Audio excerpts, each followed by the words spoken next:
Today, I actually want to talk about time management. This is definitely geared towards independent life insurance agents, but can be applied to pretty much any entrepreneurial, endeavor. Why time management? I think it's the biggest misconception. It's the biggest underdog as far as the success factor in independent life insurance agents. So what I mean by that is just that it's very much overlooked. People think that they're working full days. People think that they're working part-time, and they're like working a micro part-time, and they don't even realize it. It's very difficult for me to try to articulate how important it is to manage your time.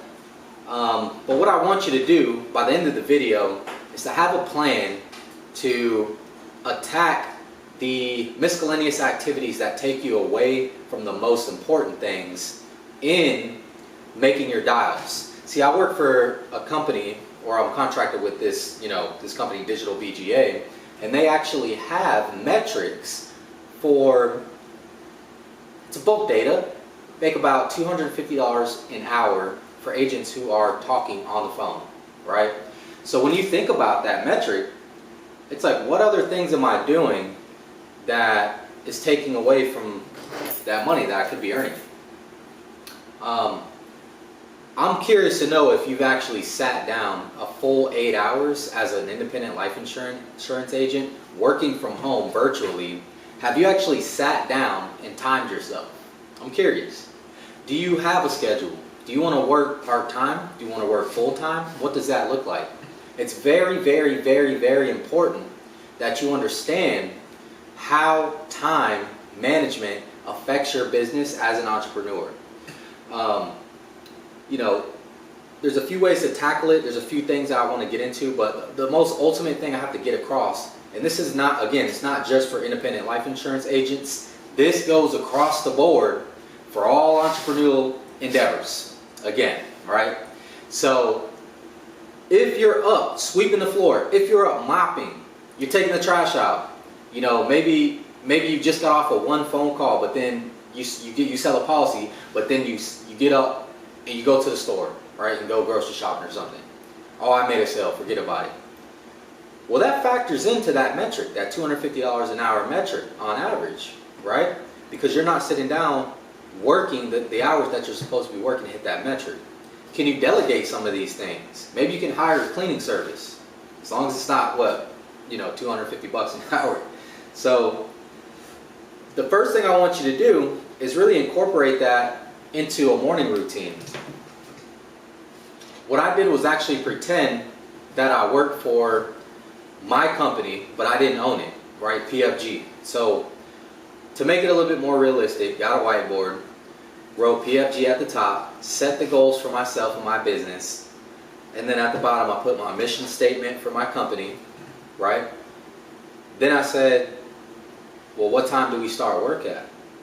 8:30. Okay, I'm going to be in this chair no later than 8:30 every morning.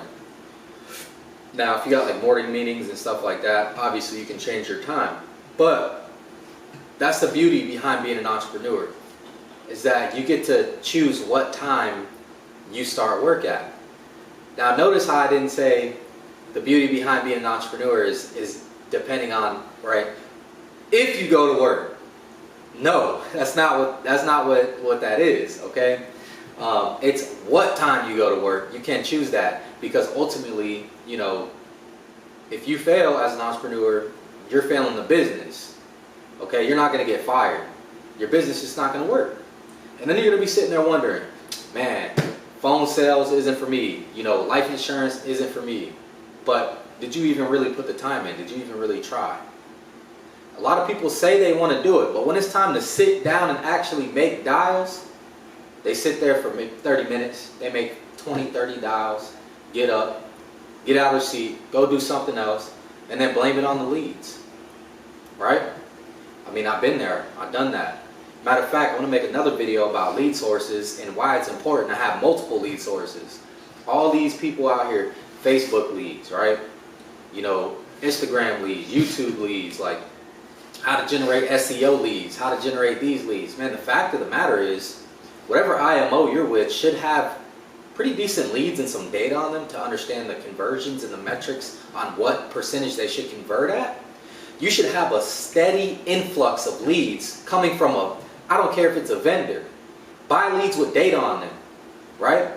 You need data to track how well you're converting as a sales, right? Data tells story. Don't just say, oh, I got my own leads.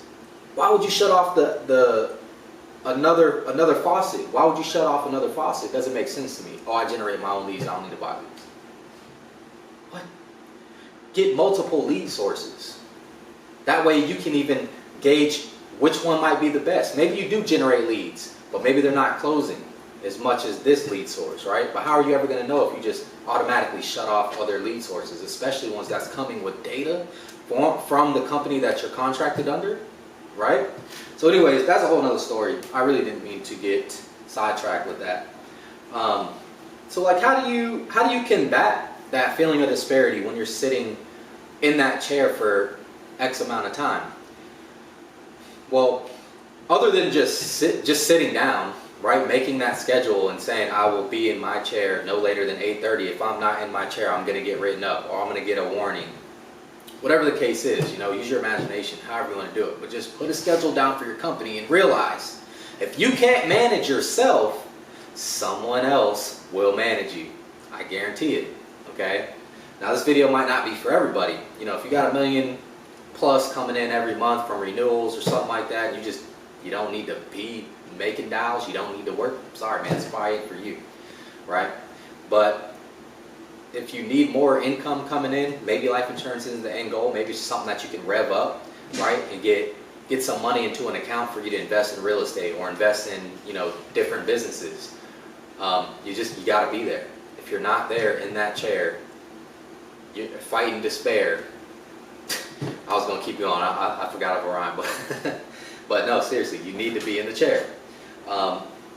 Another tactic that we can use to fight, those feelings, those emotions of like, damn, man, I don't really feel like going in today, is your environment.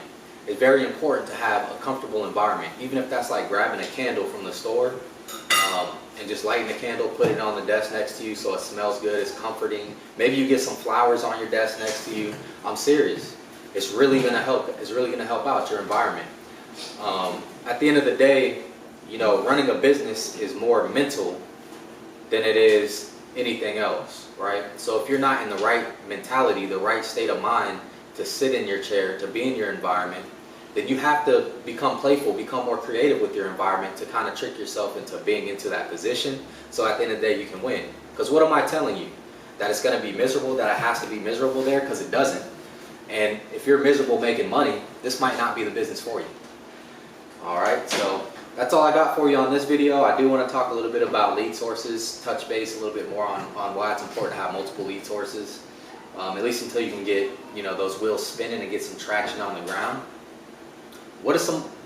Help me out too, what are some ways that you guys can make your environment more comfortable, more inviting, like pictures of kids? Let me know in the comments if you guys have any idea how to make your environment more likable. Maybe you got some music in the background. What are you guys doing, man? I'm learning from you as well, as you are learning from me, and let's grow together. That's I think that's really going to be the purpose of this channel moving forward. All right, make it easy.